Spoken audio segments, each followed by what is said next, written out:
Gut, das ist die Liste der bis jetzt gelernten Lieder und sieht schon ganz gut aus. Das sind 14 Lieder.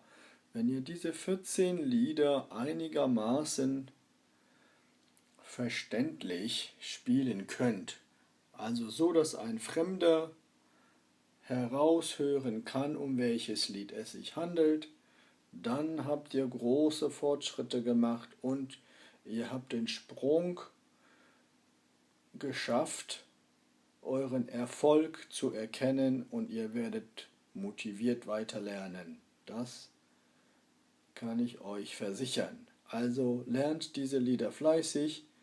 Wenn ihr das schafft, dann sind die anderen 9 Lieder, die ihr lernen werdet, um ein Vielfaches einfacher. Die ersten 10, 12, 14 Lieder sind am hartnäckigsten. Wenn diese geknackt sind alle anderen, auch längere und schwierigere Lieder, nicht so schwierig, wie sie scheinen.